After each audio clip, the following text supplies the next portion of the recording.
I would now like to request the session chair for the second session, Ms. Hina Rabbani Khar, to come and give your concluding remarks.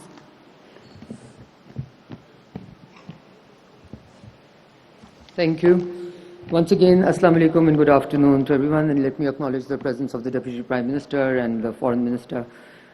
This is absolutely, so much has been said and in some ways also repeated in terms of what the Indus Waters Treaty is, what's happening right now, what are the policy options for Pakistan, that I'm not going to try and repeat them. I'm just going to try and, perhaps in the next 7 minutes, try and look at why a country like India, which was perhaps of late, for the last many decades, vying for a seat in the Security Council, wanting to be the maker of rules in the world, in the remade world order, has decided to be the breaker of rules.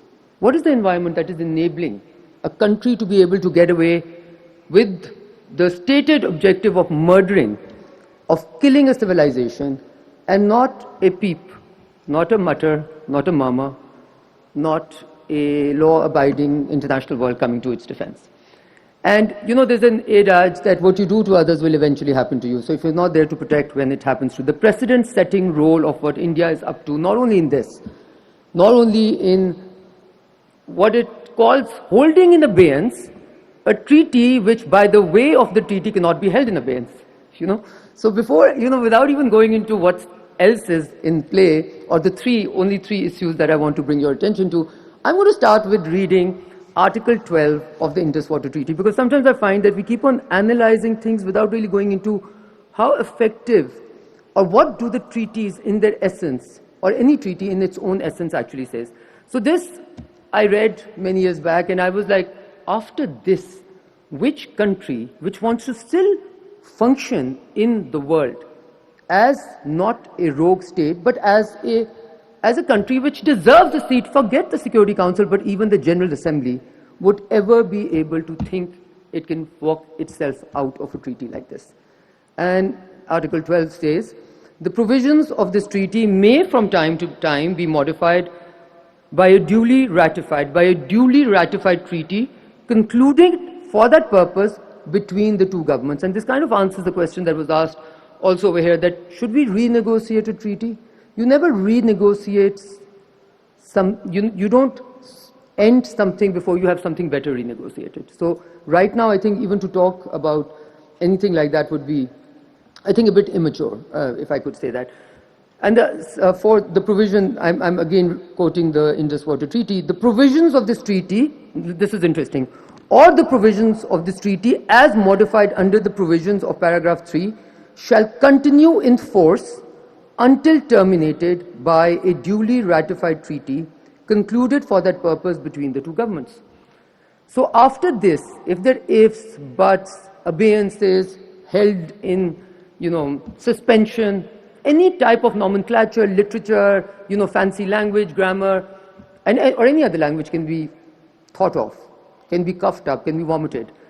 But it doesn't change the fact that a country which goes against a treaty that it signed no less than by one of the founders of independent India, Jawaharlal Nehru, and Pakistan's president on the 19th of September 1960, that no country which wants to function in the world as forget law-abiding, as a reasonable country would ever think of doing that. So then, the question that comes to our mind is, how is India able to get away with it? It is because of the state of the world.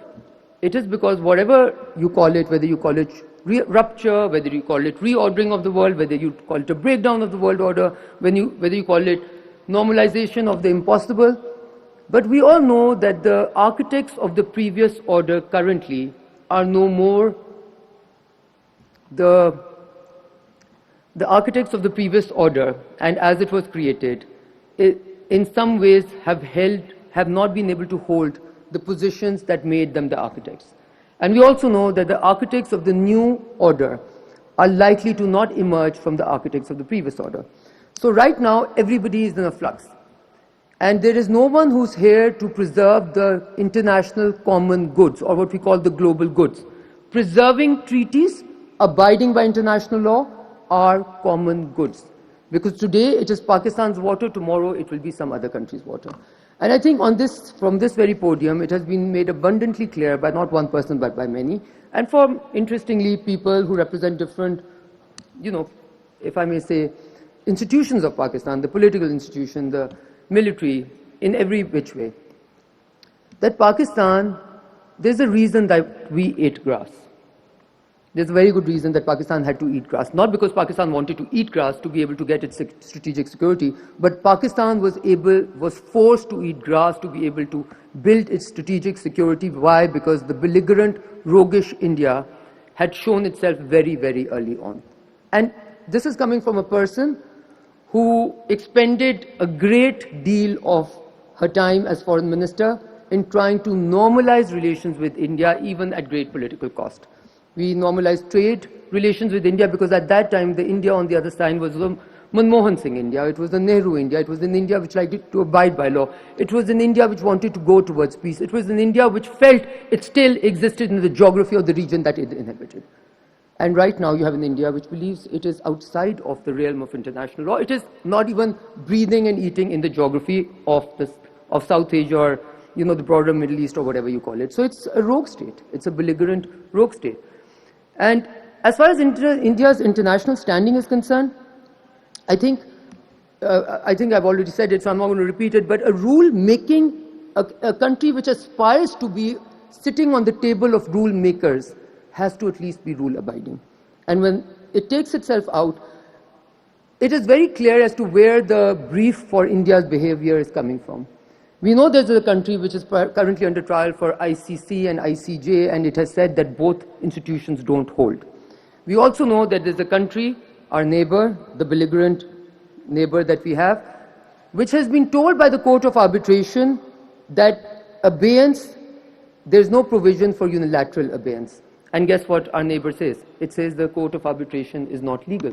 It has no significance. So it's very interesting when you see it is also, as I've already said, become a denier of geography and a killer of civilization. But most importantly, I think what the world needs to wake up to, as they say famously, smell the coffee and wake up to, is that why is it that the Indus Water Treaty was considered to be a gold standard when it comes to water treaties between an upper riparian, middle riparian, lower riparians, between an upper and lower in the broader sense. Why was it considered a gold standard? Because it was durable, it was predictable, it had a water sharing arrangement which survived 3 wars. When it could survive a full-scale war, one war in which Pakistan even lost part of its, country, when it had the ability, it had the durability, the survival rate to be able to survive something like this, what is the Indus Water Treaty not able to survive today? It is the Modiization of an India which used to be a very different animal. And I think if the world doesn't wake up to this, today it's Pakistan, yesterday it was probably other neighbors, and very soon it will be other countries which will be in its leash. And the last thing I want to say, because in my very, very sort of optimistic view of the world and my neighborhood, because I believe that, I was born in 1977, so I was the first foreign minister who was born after 1971, and I was like, we were done with this hostility, it's over. This is what we thought when we were dealing with India.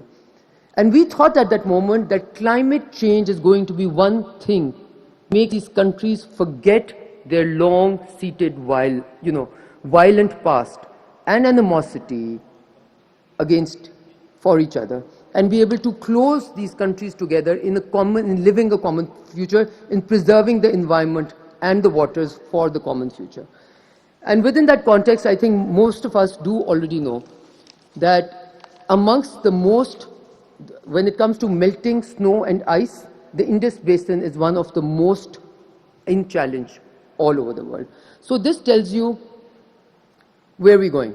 It's not a pretty picture from what it's looking like where we are right now. And if this goes unmitigated and unstopped, then I think what we're doing is carving out the space for a continuous hegemonic country which has been shown its place in the battlefield, may I say, very clearly. But I think it is important for other countries to play their role. And here I'm going to specifically call out on the European countries who have always held themselves as the preservers of law, So with that, let me just congratulate once again all the panelists. They kept their time and they were all very, very specific, and thank you all for your time.